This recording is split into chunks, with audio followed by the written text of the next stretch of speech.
ברוכים הבאים, אנחנו נמצאים כאן בפודקאסט של המרכז למרצה.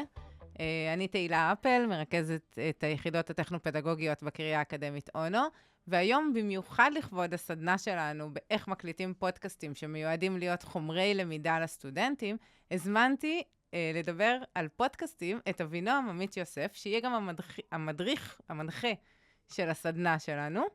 אבינועם. שלום. שלום, איזה כיף שבאת, תודה רבה. כיף להיות פה. אתה יכול רגע לפני שנתחיל לספר לנו שנייה איך הגעת, ואיך הגעת לעולם של פודקאסטים, ומה הניסיון שלך, ולמה הזמנתי דווקא אותך? אז קוראים לי אבינועם עמית יוסף, אני בעולם הזה של תוכן אודיו, מאז שאני בן 6 בעצם. מאז שאתה בן 6? כן, למדתי לקרוא ומיד שמו אותי מול מיקרופון להקריא. מה הקראת? הייתי נמו בסרט מוצאים את נמו, הייתי רו בפועדוב, הקנגרו הקטן, פרח בבמבי, שזה הבואש. אז מיקרופונים לא זרים לך. לא.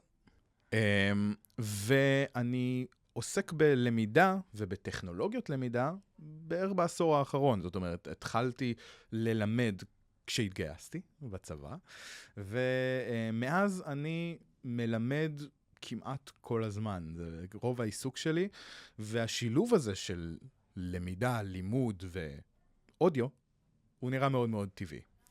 הפורמט הזה של פודקאסטים מצולמים, באמת מאפשר הנגשה מאוד מאוד טובה של ידע, בתזמון שנוח לסטודנטים. ואם אנחנו מדברים כן טיפה על למה פודקאסט בכלל, יש הרי צורות למידה שונות. סטודנטים שונים אוהבים לצרוך מידע בצורה ויזואלית, בצורה אודיאלית, בצורה כתובה. והפורמט הזה של פודקאסט מצולם מנגיש לסטודנטים את התוכן בצורה שנוחה להם. הם יכולים לשמוע אותו, הם יכולים לצפות בו, הם יכולים לתמלל אותו, ובאמת לצרוך אותו בהרבה מאוד דרכים, ובתזמון שנוח להם. אני באופן אישי בדרך כלל כשאני רוצה ללמוד מפודקאסטים, אני מעדיפה לצרוך אותם בווידאו. אבל כשאני משתמשת בפודקאסטים לבידור, אני מעדיפה אותם באודיו. אז זה נפוץ, זה באמת הגיוני, כי אנחנו רוצים להתרכז יותר כשאנחנו רוצים ללמוד משהו חדש, ואז גם בא לידי ביטוי העניין הזה שזה רב ערוצי. בעצם כשאנחנו צופים ומאזינים לפודקאסט, אנחנו צורכים את התוכן גם בערוץ הוויזואלי וגם בערוץ האודיאלי, שזה מעשיר את הכמות של בעצם אנחנו מגרים 2 חושים, ברגע שאנחנו מגרים 3 חושים, אגב, אנחנו כבר ממש בהטמעה, אבל 2 חושים זה כנראה מאפשר לי ריכוז יותר טוב, נכון? אף פעם לא חשבתי על זה לפני. למשש את הפודקאסט או להריח אותו יהיה קשה, אבל אנחנו יכולים בינתיים להעביר את זה ב2 חושים. אז בעצם כשאנחנו מדברים על פודקאסטים, מה המרצה בעצם צריך לעשות? זאת אומרת, הפודקאסט הזה מצולם לטובת סדנה שתעסוק בפודקאסטים, וכחלק מהסדנה, מה שנעשה יהיה להיכנס לאולפן ולצלם 2-3 דקות. אז מה בעצם הכי חשוב? מה חשוב להכין לפני שמגיעים להתנסות הזאת, או בכלל לצילום של פרק מלא של פודקאסט? אז אנחנו מתחילים באמת, כמו שאמרתי קודם, להבין מה המטרה של האירוע. לשמה התכנסנו. אחרי שאנחנו יודעים את הדבר הזה, אנחנו יכולים לכתוב תסריט, להחליט איך נהיה לבושים, ובעצם להכווין את החומר הספציפי לפורמט הספציפי. אז אנחנו נדע גם באיזה אורך אנחנו רוצים שזה יהיה. עכשיו, מומלץ, כבר אני אגיד, שזה לא יהיה ארוך מדי. יש פודקאסטים, בדרך כלל יותר בעולם הבידורי, שהם 40 דקות וצפונה. אבל בעולם ההדרכתי, אנחנו רוצים להיות מאוד ממוקדים, 20 דקות ומטה, אזור ה-10 דקות זה אופטימלי, גם בגלל שקשה להתרכז להרבה יותר מזה, בטח כשאנחנו לבד ואין לנו אינטראקציה. זו לא חוויה אינטראקטיבית, זאת חוויה קצת בודדה, לצרוך תוכן בצורה כזאת, ולכן אנחנו רוצים לעשות את זה בצ'אנקים קטנים. ואפשר לחלק את התוכן להרבה חתיכות, לא צריך שכל התוכן יהיה בבת אחת. אז בעצם אנחנו מדברים, אם למשל עכשיו אני מרצה קורס, ויש לי 12 שיעורים, ואין ספור מאמרים, ומצגות, ומושגים, ואיך אני מחליטה מה מתוך זה יהפוך לפודקאסט? הרי דיברנו על זה שצריך מטרה, ואנחנו צריכים להיות ממוקדים, ושזה לא יהיה ארוך מדי, אז מן הסתם אני לא יכולה להכניס את כל חומרי הלימוד שלי. אז איך אני בוחרת, איך אני מאתרת את הדבר הנכון הזה, שאותו, ממנו אני רוצה לעשות פודקאסט, או אותו אני מעדיפה להעביר בדרך הזאת? אז פה יש בעצם, אפשר לומר שתי גישות. אנחנו יכולים להשתמש בפודקאסט כחומר משלים, זאת אומרת, כהעשרה, כדברים שהייתי שמח לכלול במהלך השיעור שלי, אבל לא בהכרח יש לי זמן, ואני חושב שהסטודנטים יכולים ליהנות ללמוד עליהם יותר. זה סוג אחד של תוכן, וזו קטגוריה מסוימת. הקטגוריה השנייה היא בעולם שהוא, מה שנקרא, למידה הפוכה. כשאני רוצה שהסטודנטים יגיעו מוכנים יותר לשיעור. ואז, אם יש תוכן שפעם הייתי נותן להם עכשיו לקרוא איזה מסמך ארוך, לקרוא פרק מספר, או דברים כאלה, אז במקום לעשות את זה, אני יכול להנגיש להם את המידע הזה בצורה נוחה יותר כפודקאסט. אז איזה תוכן הייתי עושה את זה? הייתי עושה את זה בדרך כלל לתוכן שלא דורש התנסות פעילה כדי ללמוד אותו, אלא דאטה יבש, נקרא לזה. כשאני צריך להעביר הרבה מידע, ואחר כך במהלך השיעור, אני יכול לתת לסטודנטים להתנסות ליישם את המידע הזה. אוקיי, זאת אומרת, למשל, אם יש לנו שיעורים שכוללים תרגולים, או שיעורים שכוללים סימולציות, אנחנו נרצה שהסטודנטים יבואו מוכנים, אז למשל, אנחנו יכולים לתת להם את החומר בפודקאסט לשמוע לפני, ואז הם יגיעו לסימולציה, לתרגול, או לאיזושהי פעילות יותר מוכנים, ולא צריך להשקיע בזה את הזמן, נוכל להשקיע את הזמן בהתנסות עצמה, ואולי בעיבוד שלה. בדיוק. כשיש לי הרבה חומרים, איך אני מחליטה מה אני לוקחת לפודקאסט, ומה אני משאירה בחוץ? הרי אני יכולה לשבת ולדבר המון זמן על כל דבר בערך. אז קודם כל, זה מתחיל בלחשוב על קהל היעד, מה הם כבר יודעים, מה הם לא יודעים. אנחנו לא נרצה לבזבז את הזמן לבסס דברים שהם כבר יודעים. אנחנו יכולים לצאת מנקודת הנחה שאם זה השיעור השלישי, הם כבר יודעים מה קרה בשיעור הראשון ובשני. זה כבר מצמצם לנו מאוד את כמות המידע שאנחנו מעבירים הרבה פעמים. והדבר השני זה, אנחנו ממש נתכנן את זה כתסריט. עכשיו, לא תסריט כמו של סדרת טלוויזיה, של סרט שממש כתוב מילה במילה מה אנחנו אמורים לומר, אלא תסריט בפורמט של נקודות או של שאלות ותשובות. התסריט הזה יחלק לנו בקלות את התוכן שאנחנו רוצים להעביר, ויאפשר לנו איזשהו שיקוף של כמה אנחנו הולכים לדבר במהלך הפודקאסט שלנו. מאוד מומלץ לכתוב לצורך העניין שאלות, ואז לענות עליהן מול מראה. לנסות רגע לענות עליהן ולתזמן את זה. לראות כמה זמן לוקח לי להסביר את עצמי על התשובה לשאלה הזאת.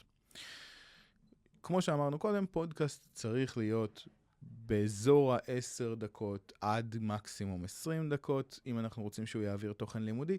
יותר מזה זה כבר יכול להיות עמוס מדי, ולכן אנחנו ננסה להכווין את התכנים שלנו כך שהם ייכנסו במסגרת הזאת. אם אנחנו רואים שעמוס מדי, שיש לי יותר מדי חומר להעביר, אז אני אנסה באמת לחלק את זה לאולי 2 פרקים. פרק אחד בנושא מסוים, פרק אחד בנושא אחר, ושיהיו פרק המשך אחד לשני. ממש לעשות סדרה. סדרה. אז בעצם דיברת על להתאמן מול המראה, ולכתוב את השאלות, לנסות לענות עליהן, לתזמן את זה. כמה זמן באמת אני צריכה להתאמן, או להתכונן לפני שאני באה לצלם פודקאסט? אין מספר קבוע. אני לא יכול להגיד לך, 0.5 שעה וזהו. 0.5 שעה זה נשמע טוב, זה נשמע לא הרבה עבודה. זה נכון. היום, כשיש לנו את כל הכלי AI ואת כל הדברים האלה, אז לתכנן את השאלות, זה הופך להיות קצת יותר קל. זאת אומרת, אפשר באמת לעשות איזה סיעור מוחות עם ה-AI, להעלות לו את התכנים שאנחנו מתכננים לבסס עליהם את החומר, ואז להוציא ממנו כמה שאלות, ואז לדייק אותן. זה באמת מקצר משמעותית את התוכן. ואת זמן ההכנה. ואת זמן ההכנה, כן, לזה התכוונתי. ואז בעצם אחרי שכתבנו את השאלות ואת הנקודות שלנו שאנחנו רוצים לשים עליהם דגש, אז לעשות על זה חזרה אמור לקחת לא יותר מפעמיים האורך של הפרק. זאת אומרת, שני ניסיונות, זה כמה אני חושב שנדרש, לא יותר משני ניסיונות. אם הרצתי את הפרק בעל פה, לא מוקלט, פעמיים, אני מוכן לפרק. עכשיו, חשוב לזכור, מי שאנחנו מדברים איתו, אתם המרצים של הקורס. אתם יודעים את החומר. אז לענות על השאלה זה לא האתגר. למקד את התשובה זה האתגר. דיברנו על זה שעושים חזרה, אני עושה חזרה עם עצמי, אני עושה חזרה מול המראה. מה קורה כשאני נכנסת לאולפן? הרי באולפן, אני לא עושה פודקאסט עם עצמי לרוב, אני יושבת עם עוד אנשים. אז איך אנחנו מחליטים, מי אומר, איך מחלקים בינינו את התוכן? שזה לא יהיה ארוך מדי, שכן יהיה ממוקדים, שלא נפספס את המטרה. נכון. באמת, קודם כל כדאי להחליט מראש מה התפקידים. זאת אומרת, אם זה פודקאסט שאני עושה לבד, אז אני אדבר אל המצלמה, ואני אכוון את כל מה שאני אומר למצלמה. אבל בפודקאסט מסולם יש פחות פואנטה בזה. אנחנו נרצה באמת לדבר אחד אל השנייה. ואז חשוב שנגדיר מי המנחה ומי המרואיין. אם שנינו מומחי התוכן, עדיין עדיף לחוויית הלמידה שאחד מהאנשים ייצג את הלומד. בעצם ישאל את השאלות שהלומד היה שואל במהלך שיחה עם המרצה, ואחד מהדוברים יהיה זה שמנגיש את הידע, שבעצם עונה על השאלות, בצורה שתהיה כמה שיותר נגישה לרמת הידע שאמורה להיות לצופה. אז אני ממקד את התשובה לשאלה, מחלקים מראש את התפקידים למראיין ומרואיין. או למומחה תוכן ולשואל השאלות, שזה מערכת יחסים שונה, אבל בעצם אותם תפקידים. ומגדירים מראש בעצם מה השאלות, אז אנחנו יודעים מה התורות. מאוד מאוד מאוד חשוב להקפיד על התורות האלה, לא להתפרץ אחד לשני, כמה שניתן. אפשר מדי פעם להתפרץ, אבל עדיף שבאמת תהיה עצירה בין סיום המשפט שלי עד תחילת המשפט שלך, גם לטובת נוחות השיחה ונוחות הצריכה של התוכן, אבל מאוד מאוד לטובת העריכה. בעצם זה מאוד מאוד יקל על לשחק עם החתיכות ולשנות את הסדרים שלהם, או להוריד קטעים מיותרים ולהוסיף קטעים אחרים אחר כך. אז בעצם אמרנו שגם חשוב לנו להקפיד על התור, גם אנחנו קובעים את התפקידים, וגם מאוד מאוד חשוב לעצור בסיום המשפט ולתת לדובר השני לדבר. אני רוצה להוסיף עוד משהו, למרות שאני בתקן המנחה. כשאנחנו בפודקאסט, צריך לשמור על משפטים קצרים יותר, לדבר פחות, לסיים מהר יותר, כדי שהדובר, מאחר בסוף אנחנו ישראלים, הדובר מחכה, הוא מקשיב לך ומאזין לך בעניין, אבל הוא גם מחכה להביע את דעתו, ולכן אנחנו צריכים לסיים מהר יותר. נכון. זה גם במיוחד נכון כשיש מספר מרואיינים. זאת אומרת, אם אנחנו בפודקאסט עם 3 אנשים, כמו שהאולפן הזה מאפשר, אז מאוד מאוד חשוב לתת לכולם את התורות שלהם לדבר. כשיש מראיין ומרואיין, אז זה ברור שהמרואיין ידבר קצת יותר, אבל עדיין באמת חשוב לתת לשני הצדדים את התורות שלהם. במסגרת ההכנה, חוץ מלהתכונן על התוכן ועל הנקודות ושאר הדברים, מה עוד חשוב? איך יודעים מה ללבוש, למשל? זאת נקודת חשובה. זאת נקודה חשובה. מה לובשים לפודקאסט? אז קודם כל, להתלבש יפה. זה חשוב, אנחנו מצולמים. מבחינת לבוש יש כמה חוקים של דברים שכדאי לא לעשות, שזה פסים דקים, הפסים האלה תקינים, אבל פסים דקים יותר עדיף שלא, מה שנקרא פין-סטרייפס, זה הבעיה. ומשבצות מאוד קטנות, גם לפעמים לא עוברות טוב במצלמה. חולצות שהן פלד, שהן כזה משבצות גדולות כאלה, זה בסדר.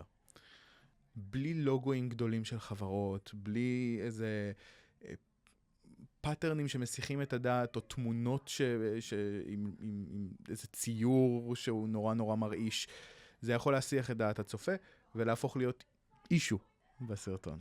אז אני אוסיף את השנקל שלי בתור מישהי שבאה מהמקום הנשי, ואגיד שגם אקססוריז מצטלמים מאוד מאוד יפה.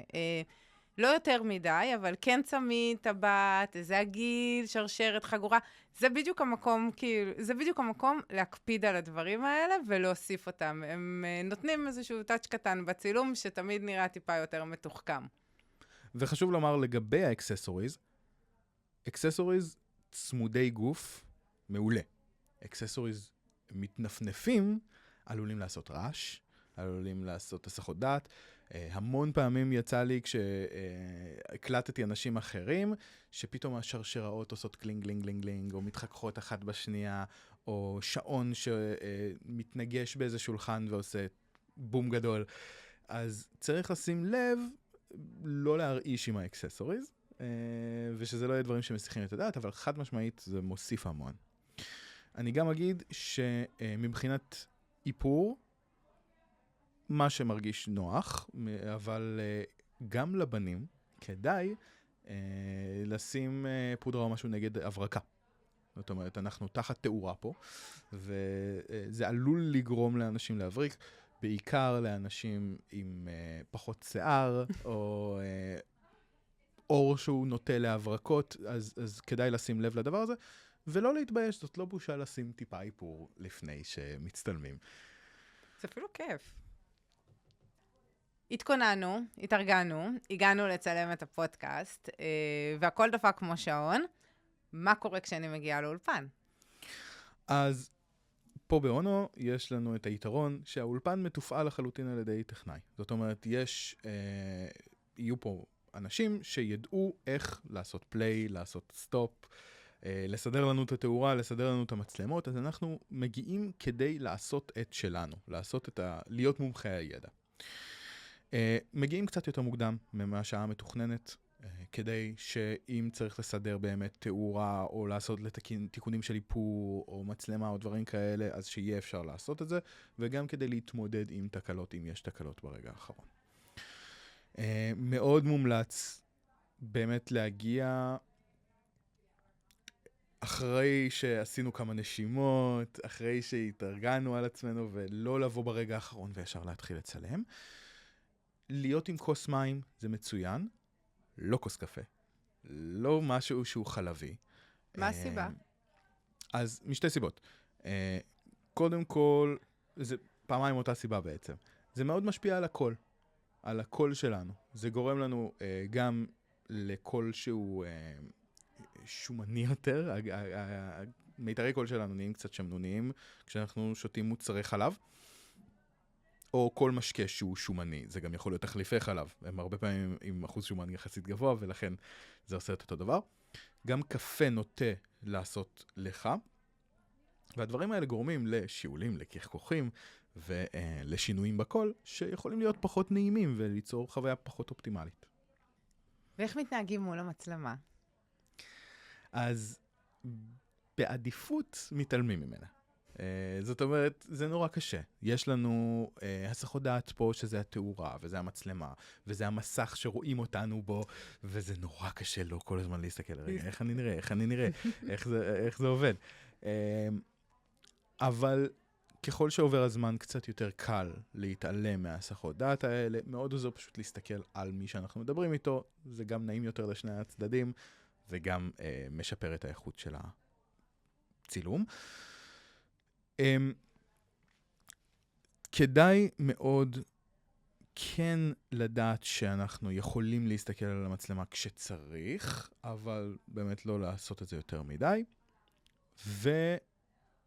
ולזכור שמותר לטעות.